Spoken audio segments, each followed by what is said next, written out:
Over 3 times as large as the second Death Star, Starkiller Base was an enormous technological accomplishment achieved by the First Order, which looked to give them overwhelming firepower in its coming invasion and war against the New Republic. Not only was Starkiller one of the most destructive weapons the galaxy had ever seen, we know from the Force Awakens visual dictionary that Starkiller served as a stronghold for the forces of the First Order. In many regards, it represented the largest known deployment and concentration of First Order military forces in the entire galaxy. Due to the sheer size of Starkiller Base, the planet-based weapon not only required the efforts of every service branch within the ranks of the First Order, but also legions of stormtroopers to defend it. As we learned through the recent release of the Last Jedi Visual Dictionary, the destruction of Starkiller Base was almost meaningless in the overall invasion plan of the First Order, and their desire to attack the New Republic. Despite the loss of Starkiller, the First Order nonetheless believed that, quote, "the war was as good as won."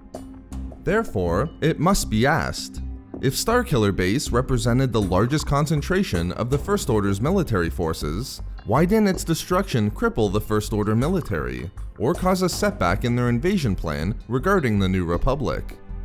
In this video expose, I will answer this question, looking at the systems put in place by the First Order themselves, as well as the reality of the situation in regard to the defenses of the New Republic. First, it must be pointed out that although the planet-based weapon was given a title containing the word base and saw the largest concentration of First Order military forces, the Force Awakens visual dictionary is clear that Starkiller could not truly be said to be the headquarters of the First Order. The materials for The Last Jedi have greatly expanded upon this, and show exactly why the destruction of Starkiller Base had little impact on the First Order military, and did very little to cripple their forces or their planned invasion of the known galaxy. The Last Jedi Visual Dictionary points out that Supreme Leader Snoke's strategy and preparations for his invasion of the New Republic directly ensured that the destruction of Starkiller Base didn't set back the First Order's invasion, and didn't jeopardize a large portion of his regime's military forces. Despite the fact that Starkiller represented a significant concentration of First Order power, Snoke ensured that it never became the headquarters, capital, or even the command center of the First Order. This is to say that Snoke refused to allow Starkiller Base to become home to the majority of the First Order's military forces. Instead, Snoke's strategy favored mobility and maneuverability, wherein their navy and army wasn't significantly concentrated in any one position, not even upon Starkiller Base.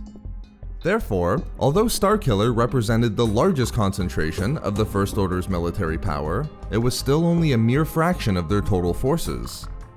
Because of Snoke's strategy and his preparation prior to the invasion of the known galaxy, the First Order's forces were deployed onto countless worlds. Snoke favored constant mobility, such as upon his flagship the Supremacy, which contained millions of First Order officers, stormtroopers, engineers, workers, specialists, and staff. For these reasons, much of the First Order Army and Navy was hidden within the shadowy corners of the galaxy, and not present upon Starkiller Base when it was destroyed by the Resistance. Further, another significant reason for why the destruction of Starkiller Base didn't cripple or set back the invasion plans of the First Order was due to the fact that the New Republic could offer little to no resistance to the invasion. The cataclysmic attack on the Hosnian system decapitated the defense forces of the New Republic. Not only was the Senate destroyed, but the galactic government lost the entirety of its home fleet and its top military commanders as well. Therefore, while the First Order may have lost a large fraction of its firepower and military forces with the destruction of Starkiller Base, it was nothing compared to the losses sustained by the New Republic. Because Snoke kept the vast majority of the First Order's military resources off of and away from Starkiller Base, and because the New Republic no longer had the resources to properly resist the First Order, there was no need to change their invasion plans. From the point of view of the First Order, despite the destruction of Starkiller Base, they stood unopposed given that the New Republic fleet had been vaporized. All that remained was to mop up the remaining elements of the Resistance and then claim their victory over the entirety of the galaxy. So there we have it, why the destruction of Starkiller Base didn't cripple the First Order military or invasion plans. We love making these videos, so why not subscribe for more fun Star Wars theories and discussions?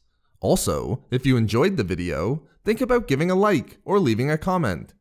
Or perhaps follow us on Twitter at SW Reading Club for updates regarding the channel. Or support the channel through Patreon for access to exclusive hangouts and book discussions. If not for me... For... Preparations.